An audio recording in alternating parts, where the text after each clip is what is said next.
Lovely to see some new faces this week as well. This week is all about how to inspire and empower your team to do great things.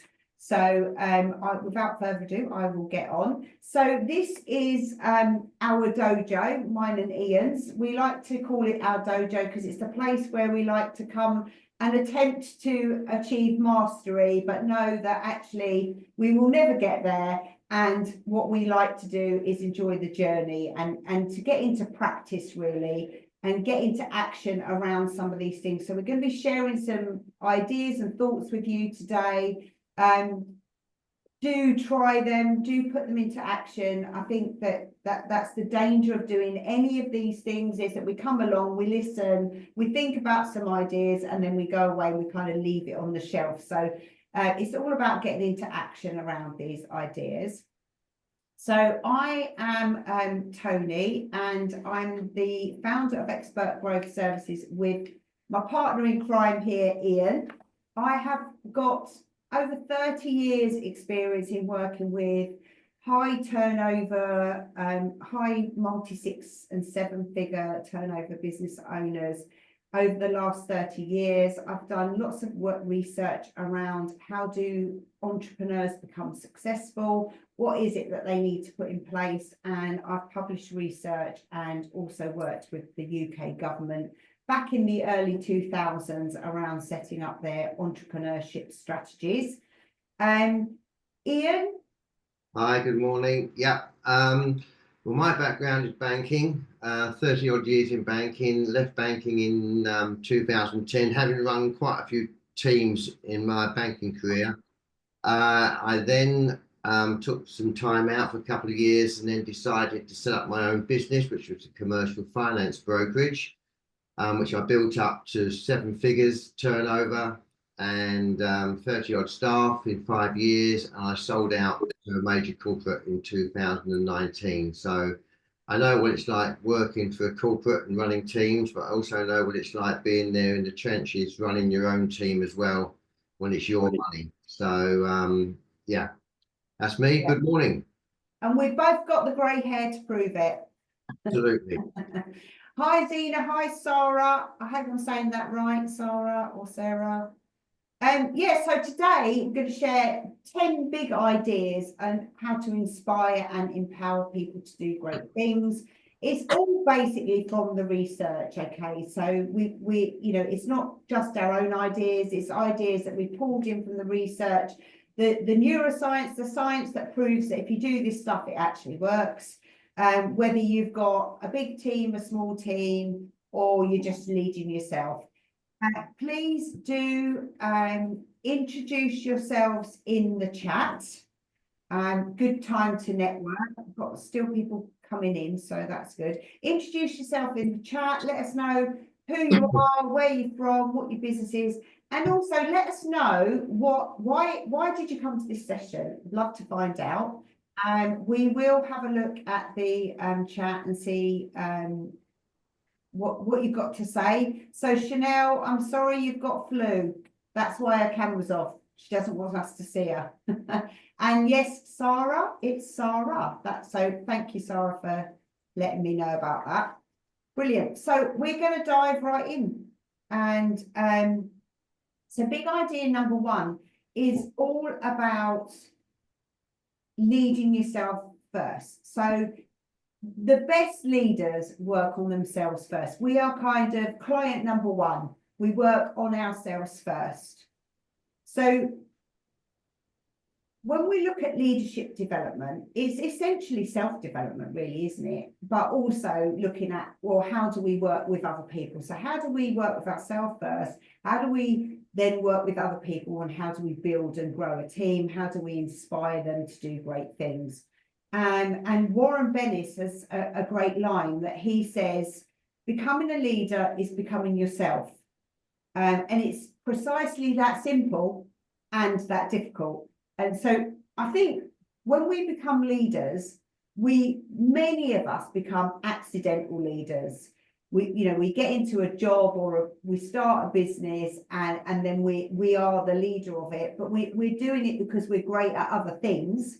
And we have to become great at being leaders, and no one gives us the training for that until we're kind of in the trenches, and then we're thinking, oh, well, we might need some help here. So if you can't lead yourself in vision for your own future, then how can you inspire others? Warren Bennis also talks a lot about leadership isn't about creating followers. It is about creating the vision and creating other leaders around us so that they can help us achieve that vision. And the more leaders that we can train around us, the more our vision can be put into place and put into practice. So the first rule of leaders, according to, there's two great guys called Cousas and Posner, and they say is that you need to model the way. You need to be a demonstration of what it is that you want to achieve and how you want people to behave. People model you rather than what you say.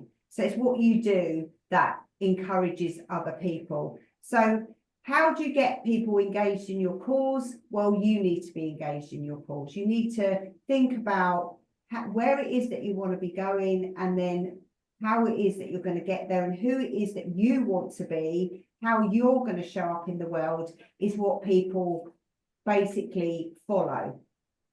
So becoming yourself, it's that simple, it's that difficult. So in every class that we've done, in every masterclass we've done, we have basically talked about constantly looking at ways of becoming 1% better, to identify who it is that you want to show up as, you know, that best version of you, that self-actualized version of you. But what is it that you need to do in order to become 1% better today and then 1% better tomorrow? And the compound effect of that is absolutely massive. It breaks the calculator. So the question for you is are you passionately showing up and striving to be a little better each day? And a quick inventory here. So how are you showing up? How are you being engaging? How are you developing yourself most effectively? And think about how it is that you could become 1% better today and tomorrow and the next day and the next day. Put that in the chat. Tell us what you think around that. Any ideas or any questions you've got, please put them in the chat. And Ian is going to go on to big idea number 2. Okay, thank you, Tony. Yeah, big idea number 2 is noble purpose and to be a hero. Noble purpose, it's not all about you. It's not about giving yourself to the world. It's obviously when we're leading ourselves, it's not in the pursuit of things that we can do to sort of show off to people. It's about giving what I would say is our sort of greatest gifts or greatest service. If you want to expand it to the world, now that might be your team within business, it might even be your family. So this when we're talking about this leadership, we can be a leader in the home. We're not just a leader in business. So we've got to ask ourselves really, what's in it for me? What can I create? And when you look at this, it's not so much about why do I want to do this and this and this and this. It's about playing that role. And as I said, playing that role either as a team leader in work or at home, and really what you've been assigned to, and dealing with that as well as you possibly can. There's a guy called James Stockdale who, in the Second World War, found himself as a prisoner of war. And he had no idea really how long he was going to be there. Could have been 6 months, 1 year, 3 years, 5 years. But he found himself in a position where he was sort of the leader within the prison camp. And that was never scripted, but he decided that he had to play that role really the best he could. There's another guy who's written sort of books on this called Jim Collins. And he calls it finding the genius zone, which is finding your nexus point of really what you really love to do, and what you're really good at. And I think when we figure that out, how do we fit that into our day-to-day leadership?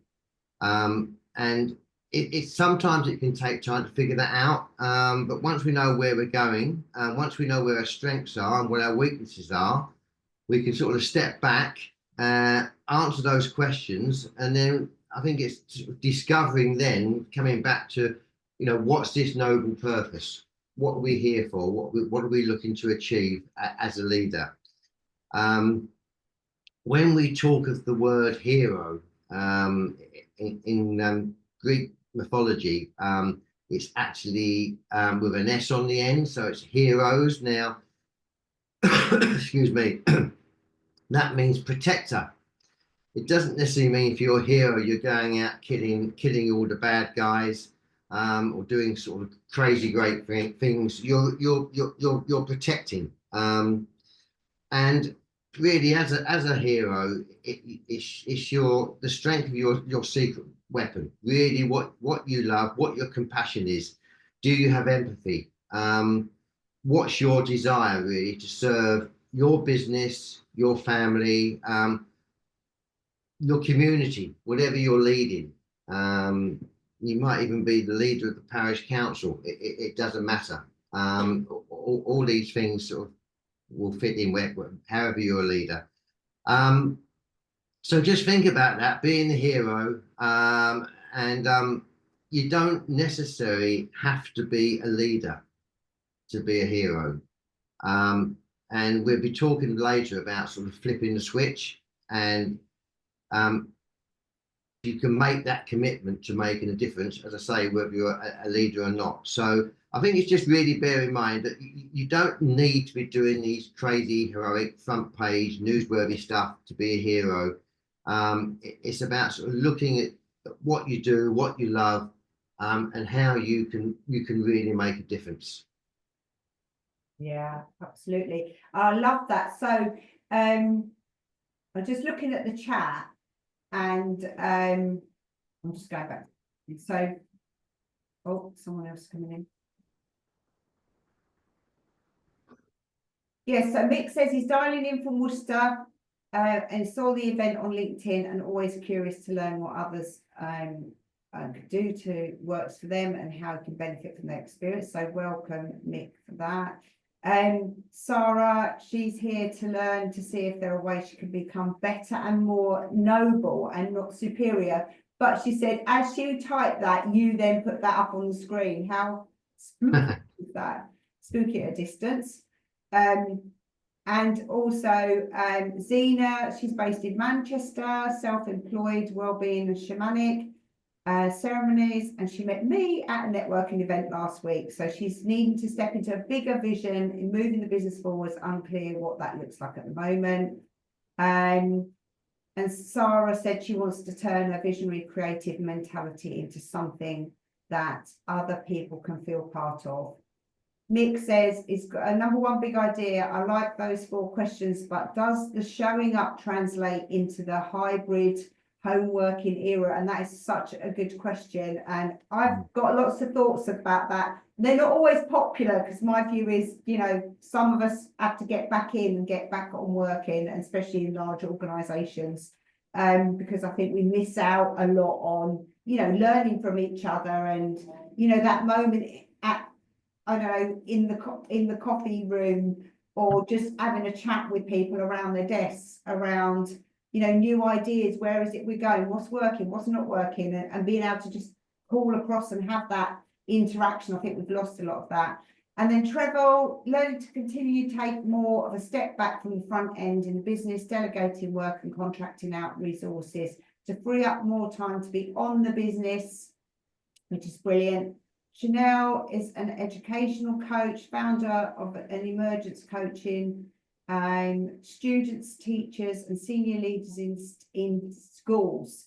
That's a big job there, isn't it? So she's looking for new insights, philosophies, for practical strategies, and dialing in from Bath. So we're all over today. That's brilliant. Hopefully from Bath, not in the bath.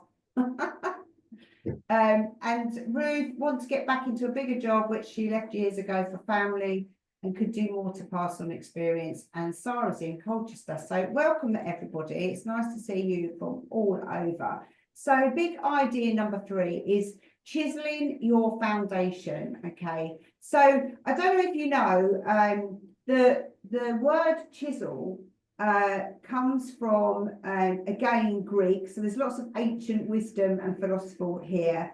And it means to carve out, and it means character. And so who is it that we want to be? And it's a really good example here. Again, ancient wisdom.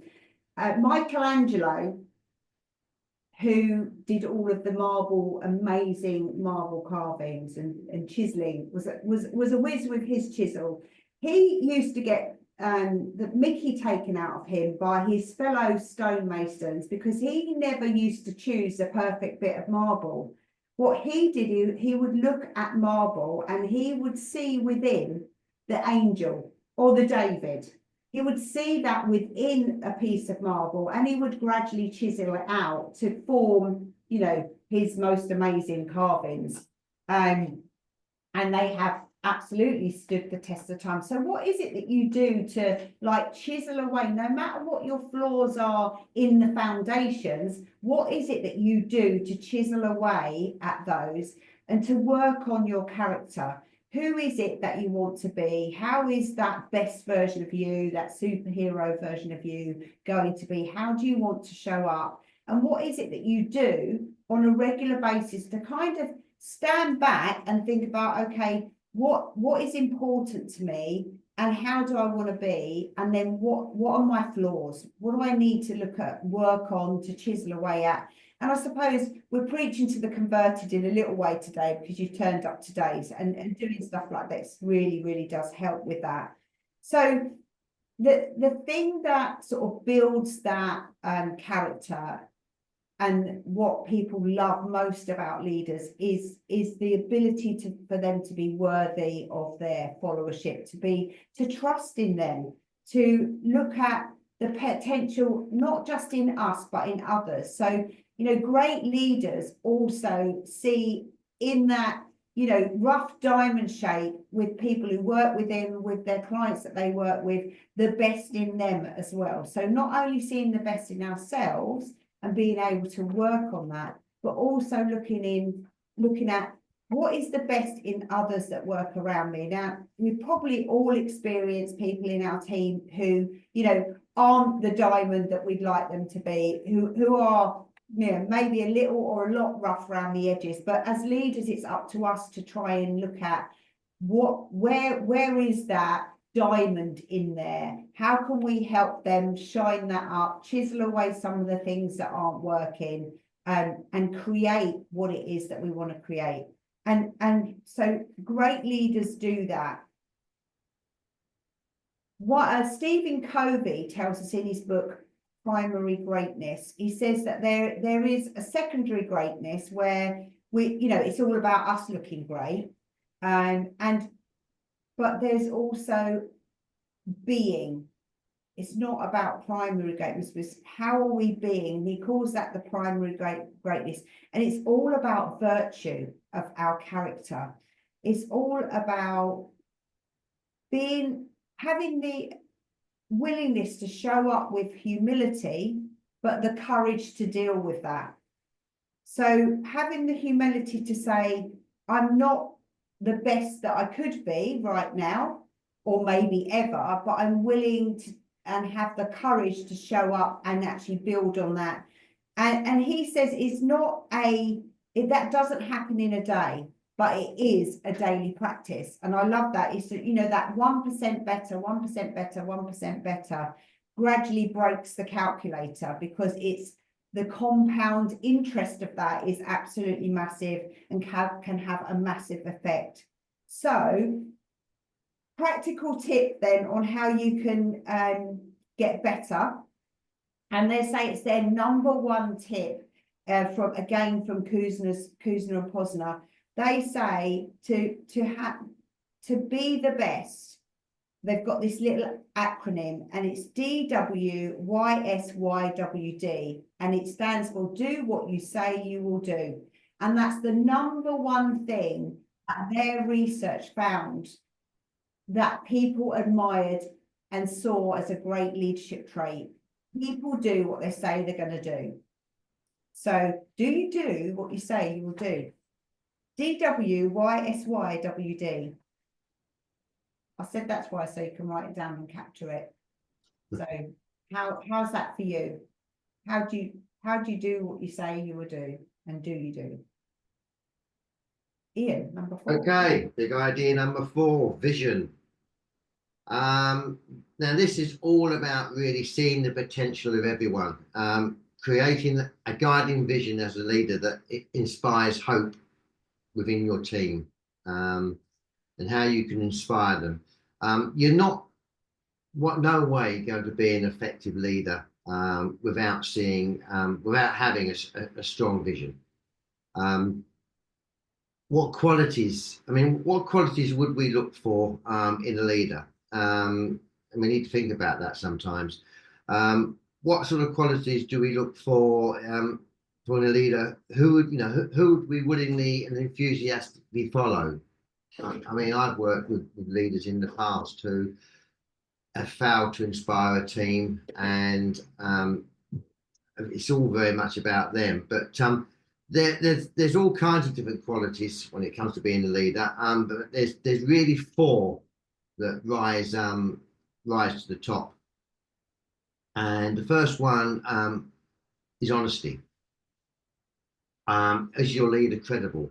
Do you believe them? Do you trust them? The second characteristic is forward-looking. Do they see into the future? Do they give you, and are you comfortable with the compelling sort of vision? And is it possible to achieve? Thirdly, are they competent? Are they good at what they do? And the fourth one, are they inspiring?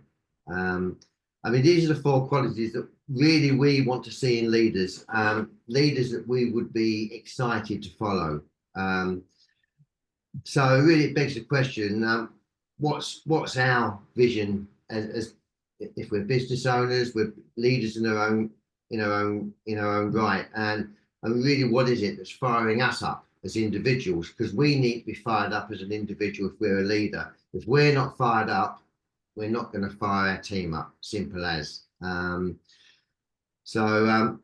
We need to look at what that future looked like. We need to see the potential, and we need to inspire the team, and we need to be able to sort of go towards the future with what they call a power with agency. Now, as leaders, we don't necessarily give people hope, but it's very important that we give them some kind of engagement. And they talk about an agency as a sense of power, and we can do that when we need to be willing to engage and look at sort of different pathways to achieve what we want to achieve. Now, as a leader, you're going to set a vision, and you might have plan A.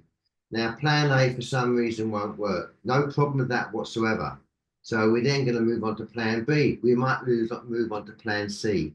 It doesn't matter, as long as at the end of the day, as leaders, we are inspiring, we're giving hope, and we are comfortable with that vision, and we are setting that basically to the team that we are leading. They also talk about engagement, and there's statistics on this about leaders who inspire hope.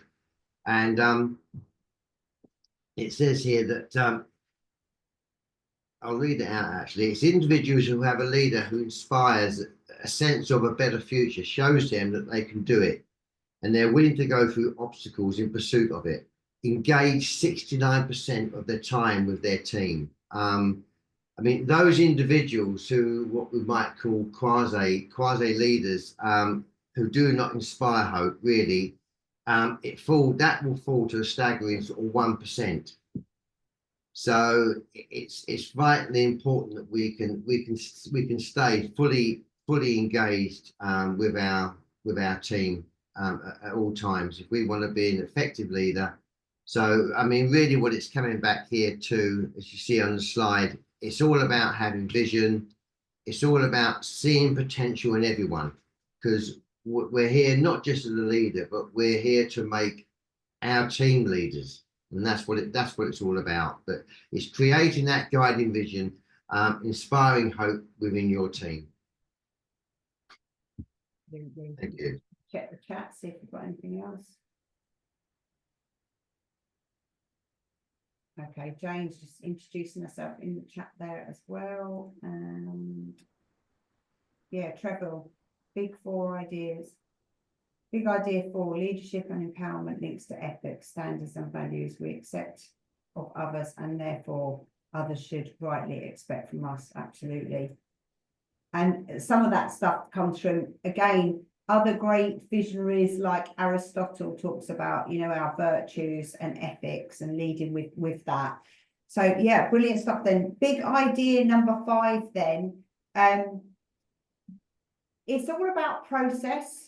So, and functional optimism, creativity, and inviting Mr. Mo into the house. I love that. Inviting Mr. Mo is Mr. Momentum. Okay, how do we get momentum? And also about victory. So process. Leaders are both visionary and practical. Okay, so we have a vision and that we're inspired by that. We've got the hope. So Ian spoke about, you know, getting the hope, which is to inspire have is to, there's an acronym called GAP, which is, we've got a goal. We have the ability to see that we are able to achieve it. So we really believe that we're going to achieve it. And then we've got a plan to get there. That's what leaders are there to do, to create that hope, to create that sort of goal, that big vision, and help us believe that we can achieve it, believe that it's possible, the agency, sorry, I couldn't think of the word then, agency, and then the plan. So that's GAP, goal, agency, plan. And leaders really are the ones that can see that vision, but also simultaneously hold the sort of tension between, if you imagine holding an elastic band, I wish I had one to show you because it's even better. You know, you pull it and you get this tension at the point at which, if you know your goal's here and you're pulling this way, but reality's here and it's pulling this way. If you pull too far one way or another, you know that you're going to flinch and it's going to whack you in the fingers. But good leaders are able to hold that tension by being able to say, well, here's the vision, here's the goal, but actually here's the reality of where we're at, which might not mean we are ready for that yet. But what we're going to do is create that plan, that step-by-step way of us being able to get there. But also what we do is as we move up, we don't want to let that lapse, you know, because we're moving closer towards our goal. We still want to hold that tension, because if you let it lapse, then we're not moving towards our goal. So I love that as a metaphor, that elastic band. So, you know, our ideal future is out there, but we want to step back, and leaders have the ability to see both ends of that scale. So another great example there is around this functional optimism. So we have optimism that we're going to be able to get there, but we're also realistic about what it's going to take, and realistic that sometimes and quite often it is going to go wrong. It's not going to go the way we planned. Ian talked about having, you know, multiple pathways, and Jim Collins in his book Good to Great talks about the Stockdale paradox, which is the guy, his name's James Stockdale. He was a prisoner of war in Vietnam, so he was in the prison camps, and he knew when he got captured that it wasn't going to be easy, but he had an ultimate belief, an ultimate vision that he would get out of there, and that he would do whatever it took, knowing his current reality, which, let's face it, none of us would have wanted, that he took the chance to be that visionary leader, to deal with the circumstance that he was in, knowing that it was going to be painful and it wasn't going to be great. And he led lots of people to be able to come out of those camps. And he said the ones that had like a naive optimism when they were in the campsite, oh, well, we're going to get out by Easter, or we'll get out by Thanksgiving. And then they weren't out by Thanksgiving. They go, right, we'll be out by Christmas. And they weren't. They just had this naive optimism, you know, being optimistic about things all the time, but no reality or sense check about what their current situation was. He said they were the ones that did not survive. And actually, Viktor Frankl, in his book, he talks about being in Auschwitz in the same way, that those that realized their current circumstance but had a belief that they would get out, but it wasn't going to be easy to survive it, were the ones that actually survived in the end. So they're extreme examples of how, you know, leading yourself and others, but also having this functional optimism that's, okay, the current reality might mean that I'm not where I want to be, or I'm not even dealing with something that I really want to deal with, but I hold that sort of tension in terms of believing that I can get there. So what are the steps? So functional leaders create momentum and they focus on victory. So people love a winner. They love being able to win. Leaders always love a victory, but we also realize that we have to knock down a number of dominoes in order to get that victory. So little steps. So what a leader will do is find what's that next win, so that we can create that momentum, Mr. Mo. We can create that momentum for our people and our team. And those, it's unbelievable. Just the tiny wins is what people really love. That's what they love about their leaders, is that they create the tiny wins, they celebrate the tiny wins, and it's in those compound effect of those tiny wins that we achieve those visions, and that we achieve the victory. So how is it that you know, what is it that you need to do to go for your victory? Another guy that's a great example is the guy who set up Nike. And I don't know if you know, the Nike is the goddess of victory. And he set up a very small shoe company, and he had this big vision for it. And everyone thought he was stupid. You know, everyone thought he was being naive. And he said he just held on to one thing, was that he was never going to stop until he achieved victory. Whatever that took, he was never going to stop. And now we all know Nike for not the fact that it's a goddess, but it's a pair of running shoes. So yeah, never give up on that vision. So what is it that you need to be doing to, you know, create those victories? What are the small wins? What are the dominoes that you need to line up for your team? Ian. Thank you, Tony. Okay, flipping the switch from victim to leader. So really, what do we want to be? Do we want to be the victim? Do we want to keep complaining, blaming, making excuses, or do we want to take ownership and be that leader? Flip the switch. There's a guy called Robert Sharma who tells us really how to do, how do we achieve this? And it's really very simple. Do you want to choose victimhood, or do you want to go and choose leadership? So if you're going to do that, you need to flip the switch. So, you know, do we want to keep complaining about things, making excuses, criticizing, gossiping? All very easy to do. And really, I mean, if we get a situation sometimes, I think we all have it in life, you know, where something crops up and we want to have a moan. I think we sometimes just got to take 60 seconds out and just sort of get it out of our head and park it and just really just sort of move on. So, I mean, with a leader, we've got to recognise all the challenges that that exist, and a good leader will always have solutions. And as I said, think about those solutions and don't just moan. Let's just treat anything that crops up as a challenge. So we've got the vision of a leader. So we're looking at the things that we see. We're looking at a vision for the future.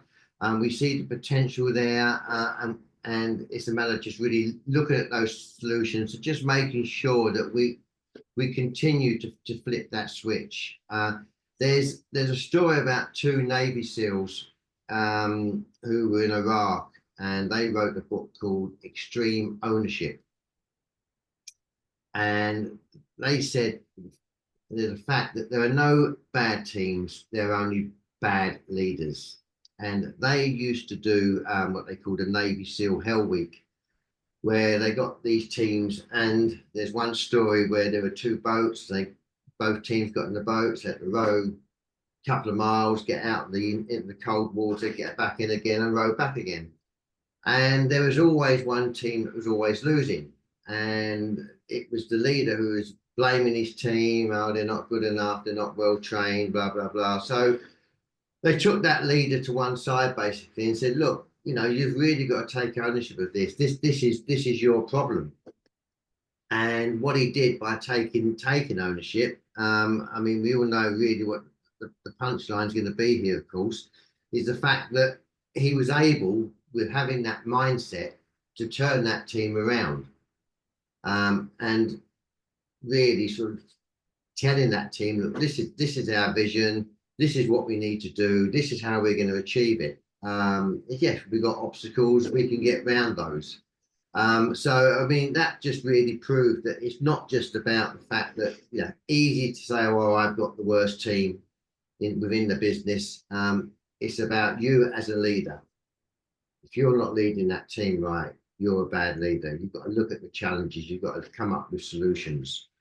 And it's all about taking really extreme ownership. So as Tony was saying earlier, it's all about that 1%, 1%, 1%, 1%. We just get there over a period of time. It's not always going to happen overnight. You've got to work with a team to get them where you want to get them to where you want to get them to performing to. But it's all about us as leaders being able to sort of flip that switch. So come out of being a victim. It's always so easy to think, yeah, I'll blame him, I'll blame her. It's not my fault. And I've seen it time and time again. So, at the end of the day, you're the boss, you're the leader. And what we've also got to think about here, we are trying to create that team. We want them to be leaders. We want them to have the mindset of being leaders. So if we can achieve that, what we're going to do, it's going to make our job a hell of a lot easier as a leader. So just bear in mind, keep flipping, hopefully don't keep flipping that switch, but it's there to be flipped if you need to. Yeah. And I love that as an analogy. I always call it flip the switch. You're spotting things where they're not going right, or we're getting stuck into, stuff in our heads, and being able to get into action quicker by flipping that switch is the trick here. It is the mark of a good leader. And also, so this is a little bit of neuroscience here, the science bit. It's about becoming an iconoclast. So it's the neuroscience of icons, really. Because if we're not careful, iconoclasts can be seen as a bit of a lone ranger. But actually, if we use some of the great parts of being iconoclastic and put them into leaders, then actually we get great leaders and we get empowering leaders. So this comes from a book by Gregory Burns called Iconoclast, funnily enough. And he defines that as doing something that other people said you couldn't do. And rather than being a lone ranger, you make them a leader, and that makes us a great leader. So there are three facets to iconoclasts, though. Okay. So first of all, they're doing something as a leader that people perceive that they can't, that is undoable. They have perception, so they see the world quite differently. They look at things quite differently. They actually look for how things can be made better. One iconoclastic person that I am fascinated with, if you know me, you know this already, but it's Elon Musk. You know, he is very iconoclastic, but he's bringing lots of people with him. But also the second thing about iconoclasts is they've learned how to manage their fear response, which is a powerful thing for us. I think, you know, as entrepreneurs and mere mortals, we do worry about fear, and you know, we can quite often have a lot of that and it holds us back. But they also have a high level of social intelligence. So around the perception, then there's two things really. It means vision. You know, we've spoken about it in all the big ideas really this morning. It's about vision, but it's about being able to take a step back and see that, maybe have some controversial thinking about that is not the best way to be. It's being able to see that things could be done better. But you can't do that if you're actually down in the weeds or on the hamster wheel of being in your business. I like to call it, excuse my French, eyes down, arse up. You know, we're not thinking about where it is that we're going, and we don't take enough steps backwards to like get our eyes up and to take that view of, you know, what's working, what's not working. It's getting off that hamster wheel. And then also it's about not being sidetracked by, you know, all of those other things that can knock us off of our game, you know, like responding to everything that, you know, all those push notifications that all of those social media companies would like us to respond to every day. It's also being able to acquire the time to reflect, and perhaps see that things aren't as optimal with the way things are being done as they could be, and then being able to propose an alternative. So it's easy to say things aren't working, isn't it? It's easy to be judgy, but we need to be able to propose what is an alternative way, and how could and should I be doing this? And I am going to be the one that makes that happen. So it's about taking full responsibility for all of that. So iconoclastic leaders have also learned to work their limbic system. So we have the limbic system, which is the old part of our brain that tries to keep us safe. So that is the bit that where the fear comes in, the fight, flight, or freeze comes in. And what they've learned is that they manage this with their other part of their brain, which is actually more robust and thinking about how things could change. So when one's up, the other one's going to be down. And what iconoclasts and great leaders have learned to do is respect that when their limbic system kicks in and starts to create that fear, what they do is they kick in the rest of their brain that starts to say, okay, what is it that I need to do about this then? And not get stuck and write hideous stories in their head about how bad everything is. You know, we've all been there. Something goes wrong, you write a sentence in your head about how bad it is. Then you've got a paragraph, then a chapter, and then before you know it, you're writing a whole book and you literally can't get out of that thinking. So they're able to kind of flip that switch and get back into their more cognitive part of their brain, where they can actually come up with ideas and focus on, you know, that prefrontal cortex that's going to help you come up with solutions and ideas and manage their fear. So what they also is very real, and we're all very real about, the fear never stops. It doesn't stop getting into us because that old limbic system's trying to keep us safe. Okay. So what we want to be able to do is be able to step back and review where we're going. And then the third final aspect is about that social intelligence. We need to be perceived as fair and having integrity as great leaders. And this is about what we said earlier, chiseling out what is that best version of you, and being able to see how you can improve that.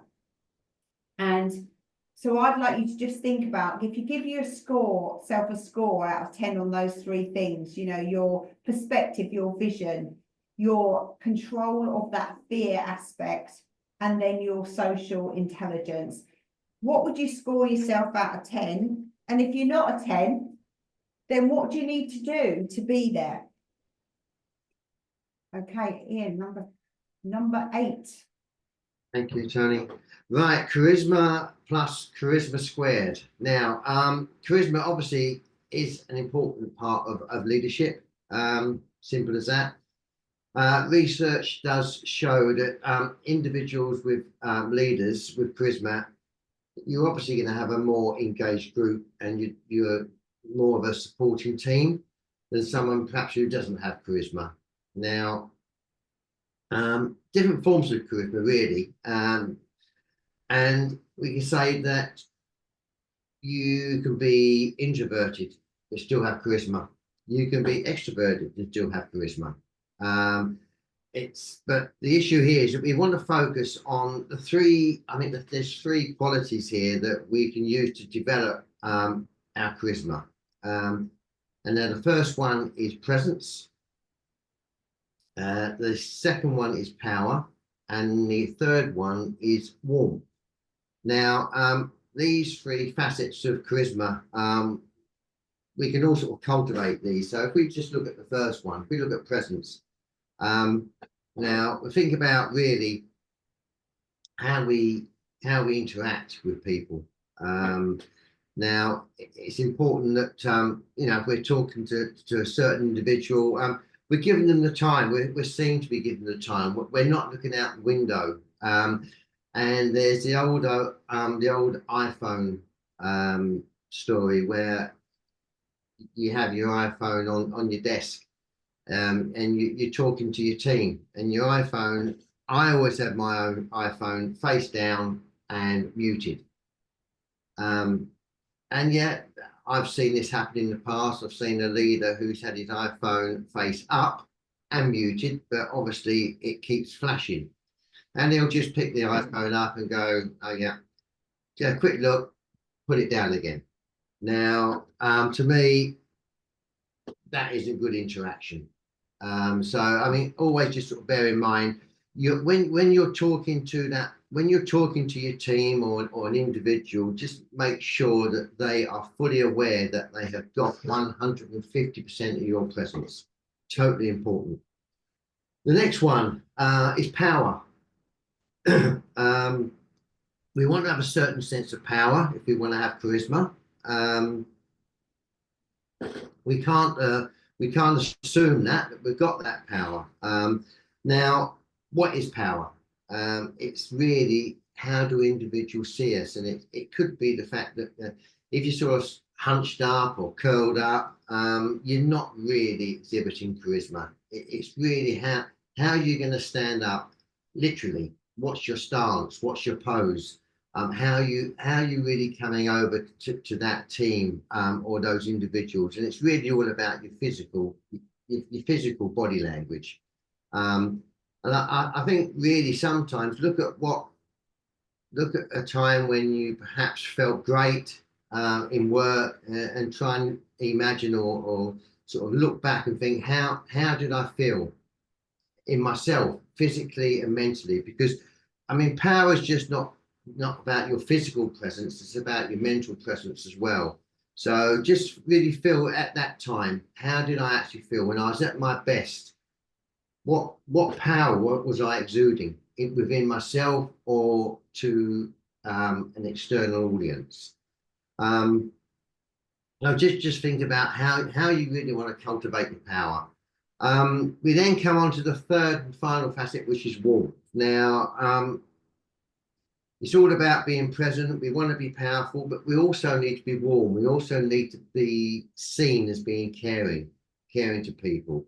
And it's about really understanding, having empathy, all these things really. I think with the presence and the power and the warmth, they're already wrapped up into one. So I think it's just really understanding that you've got to be seen to be kind, be seen to have a gentle heart, and be aware of people's weaknesses, and see the possibilities that how you can work with them, and show really a warm attitude. Um, there's something that also is called moral charisma. Now, the Chinese philosophers talked about this. They called it Wu Wei. I think I pronounced that right. Am I, Tony? Yeah. Chinese is getting better, actually. Um, which is basically, and what that's all about is it is saying, it's translated as non-doing. It's really having doing it effortlessly. It becomes a way of life, all part of your body language, and it's really, I think, what we're going to try and learn and develop as leaders, and we come back to those three facets of presence, power, and warmth, is to try and get ourselves to. It's just part of our lives, really. It's part of the fact that you're going to do it without thinking, and it has to become natural. Not easy, and it takes time, and it can take time and a lot of experience. But I think the idea is that, you've got to live in this leadership world, with those three facets that we talked about, but also take into account the fact that, as I said earlier, it's all about not just you being a leader, but you also wanting to create leaders within your team, and that's what you can do. And I think sometimes with all these, the most powerful one to me is the warmth. And I think it's very, very important that you can relate to someone's problems, someone's issues, someone not performing, rather than just hit them over the head with a mental baseball bat. It's just really sort of understanding people's position. And that will make them a better person, and that will make you a better person, but will also give you far, far, far better team. So I think, with the moral charisma and those three facets we're talking about, they're the qualities that you need, in my view, to be a good leader. Yeah. And Trevor's made a good point. He's saying that power related to physical presence is an interesting point. Having previously been in the army, the perception of a good leader through appearance, bearing, and contact may not be suitable for other sectors and environments.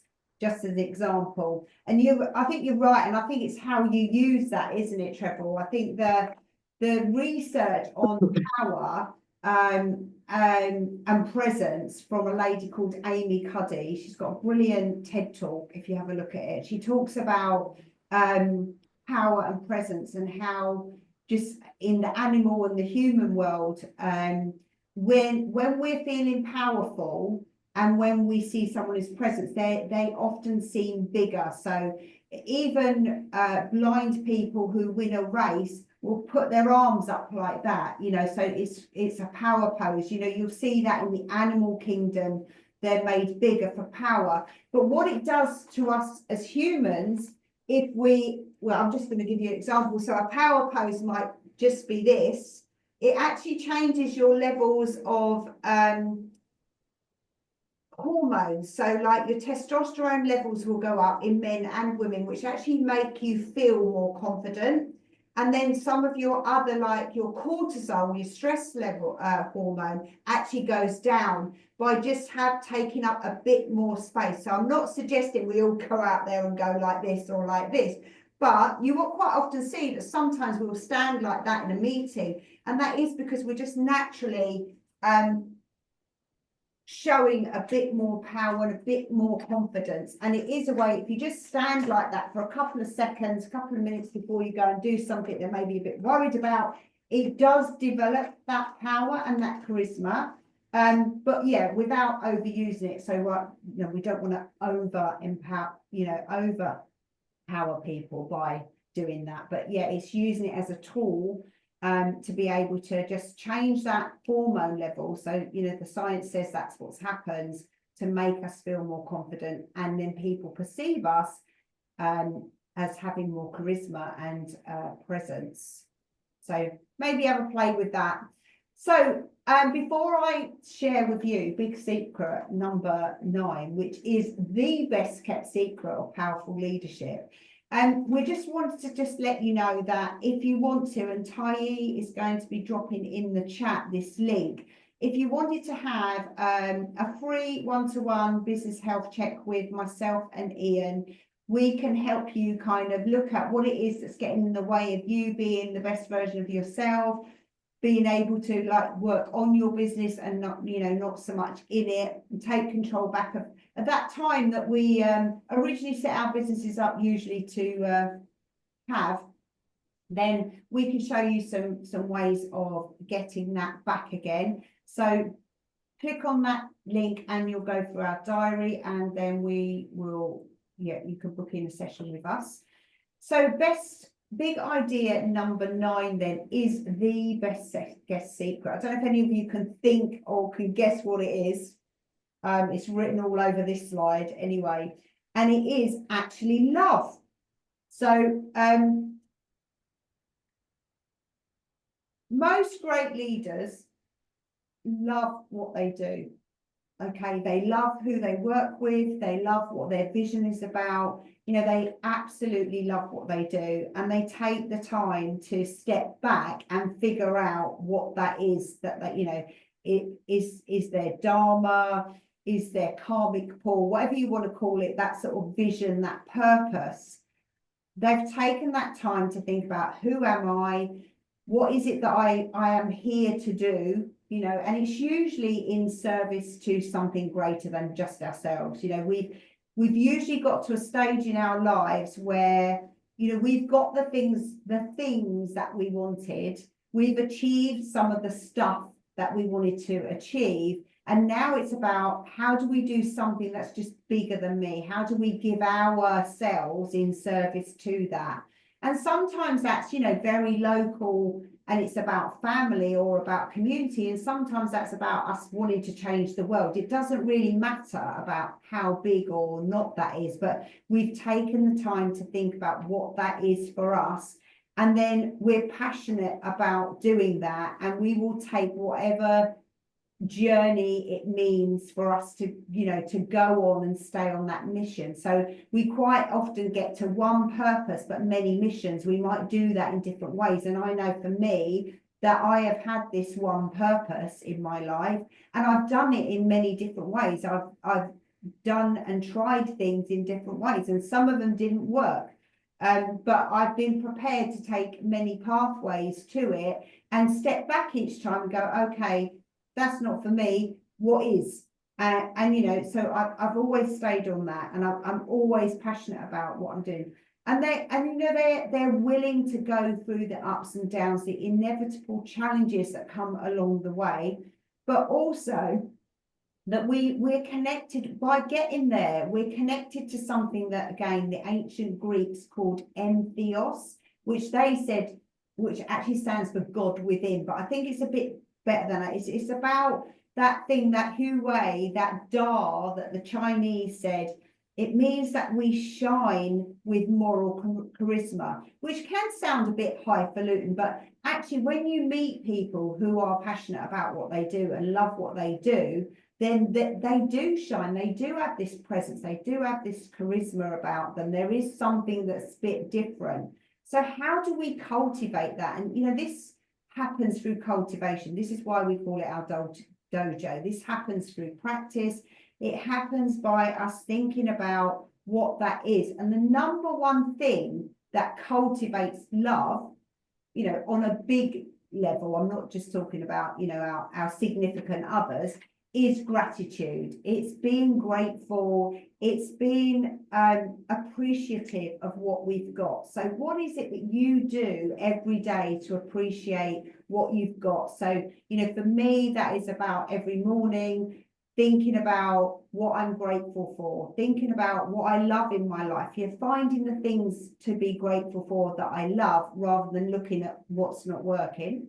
But also carrying that carries you through the day. And then also looking at that at night, what's gone well? What is it that I'm really appreciative of?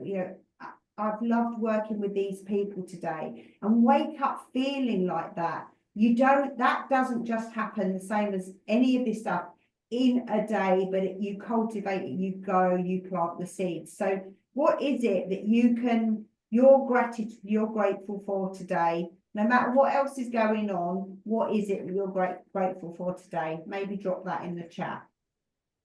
Number 10, just at the end. Tony. Okay, number 10, big idea number 10. Leaders math and your legacy. This is a John Maxwell idea. His idea with purpose legacy, and basically to create leaders. So as leaders, we don't want to create followers, as I said earlier. We want to create leaders within that team. So how do we do that? And it's really all about initially, sort of reiterating what we said earlier, about seeing that potential in that team, because when we start identifying that potential, and we're seeing really we're blessed with what we're working with, that's going to make our job as leaders so much easier, and it's also going to hopefully turn our team into a top performing team. So you've got what I call these little marble statues, and you're seeing the potential within each of these individuals on your team. So seeing these opportunities really is your obligation as a leader. Now, how we unlock that potential and create empowerment, we help them to actualize really their potential, so they too can be leaders. Now, if we sort of fast forward and if we look at ourselves as leaders, then we look at our legacy. There's an exercise that you can do, and it's with a legacy statement, and it's about sort of writing your own eulogy and seeing perhaps how people would sort of see you in the past. And Stephen Covey always says, begins with the end in mind, the ultimate end of walking into your own funeral. And we've got to look at our eulogy virtues and really how are we going to cultivate the character and the strength of will and things we talk about our moral charisma. So, I mean, if we're sort of wrapping all this together, I mean, as a leader, yes, we want to see what sort of legacy we're going to leave the world. But also just look at things like charisma. Just look at how we're going to empower our team, and how we're going to sort of identify potentials. And just what I do like about this bit really is we're not creating and working with followers. We want to create leaders, and when we do that, we'll be successful. Fantastic.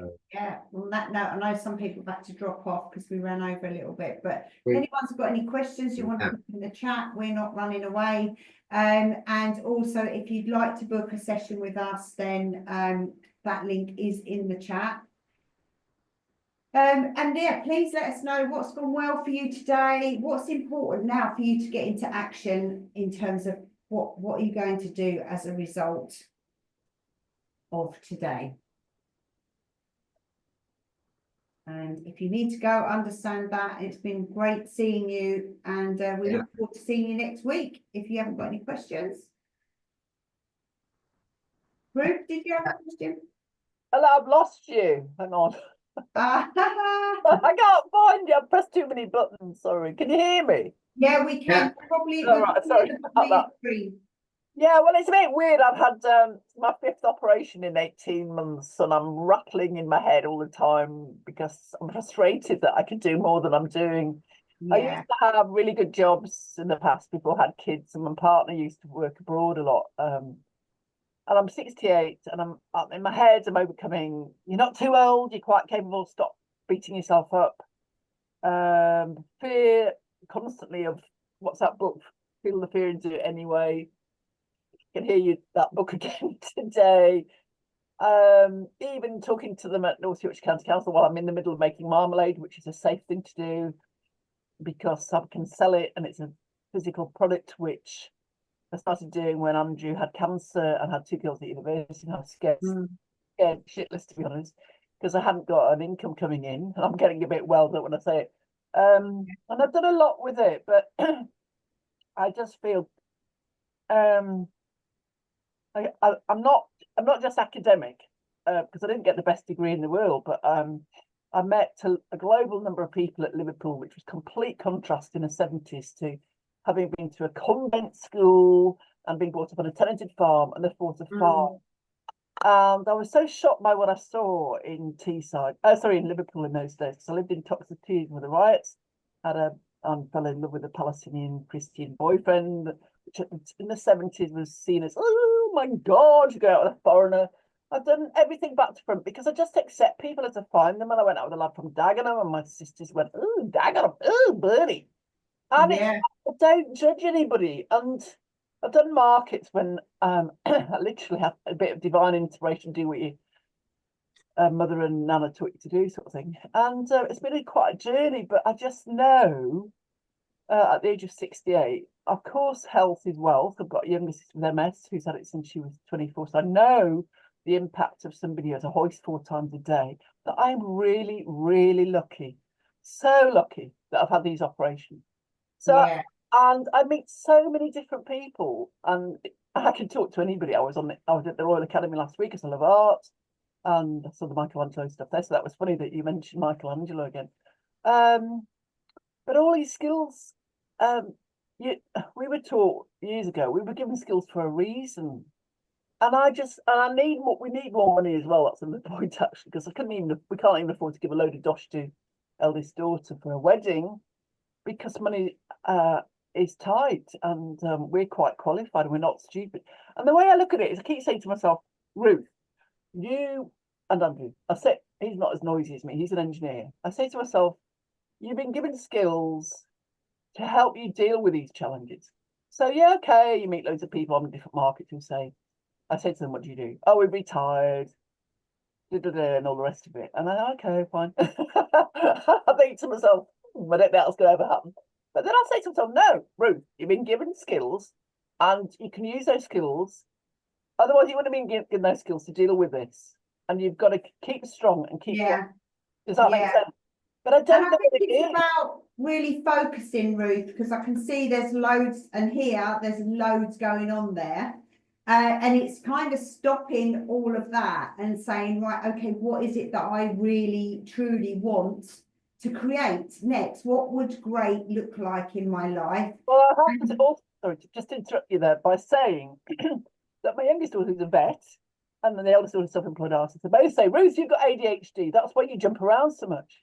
So I've done the test. Yeah, done the test. Not had the results. Rang up the retreat at York yesterday. I think the thing is there's a danger of like getting yourself tied up with a label, and it doesn't. Yeah, really exactly. If you've got it or you haven't. Exactly. You said you're 68, so you've managed to do quite well so far. Yeah. And I think it's about focusing. The key thing about this is focusing on what you do want and getting a plan together and taking step-by-step approach to trying to get there. And not allowing all these other things to come in. The key thing is focus. Yeah. Okay. And then, because trying to think about and do everything nobody can achieve. No matter what age we are. And our clients range from 18 to 70 something. So it doesn't matter what age, we all have that as a limiting belief. We're too young, we're too old, we've not got enough experience, got too much experience. And there's lots of reasons. That's our limbic system getting in the way of really focusing in on what is it that you truly would like to be doing. When I've been in a hospital for different things, interesting how even surgeons who I get on really well with for some reason, one of them said to me at Darlington Memorial Hospital, he said, you'd be a very good advocate. And that's what I felt I was doing when I was in Middlesbrough, sticking up for people who can't stick up for themselves, empowering them with work or whatever it is that helps them to move forward. But I don't know what it is. That's the problem. I don't know what the job is. Yeah, I think it's mostly focusing on what you want, and then you'll find what you want. If you've got lots of ideas, then lots of ideas will keep coming to you. If you're concerned or worried, then concern and worry keeps coming to you. So it's about really focusing that mind and giving yourself the time and space to like think about what it is that you want to do. And I don't mean just like a couple of minutes. I mean like a good hour, just sit and think, what is it I want? What would a great life look like? What would a great experience look like for me? And then give yourself some time to take the steps to achieve it. Yeah, I really loved my job before, but now it's like this mind to it that says, yeah, but you're not up to date now. I did apply for head of tourism for North Yorkshire, and my previous boss, who I've kept in touch with for 27 years, a really good guy up at Middlesbrough, Les Sutherton, who's retired as well, but still working. I asked if he'd be a referee and the owner of the World of James Herriot, and they had no hesitation. And I thought, wow, they agreed to be my referees. It is self-belief. Yeah, it's like, oh, I thought I was too. Yeah, it is self-belief, definitely.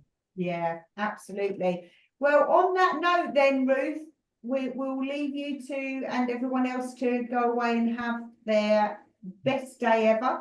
1% at a time. What is it that we can do? And yeah, my kind of passing thought is like we just need to focus on what it is that we want to create, and then we can go around about building the plan and finding how we do that.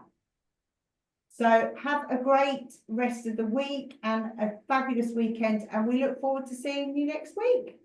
Thank you very much. That was really good. Cheers. All Yeah, right, Ruth. then. You Bye. take Bye, care. Ian. Nice to meet you as well. Yeah. As well, Bye. sorry. Bye. You. Thank you.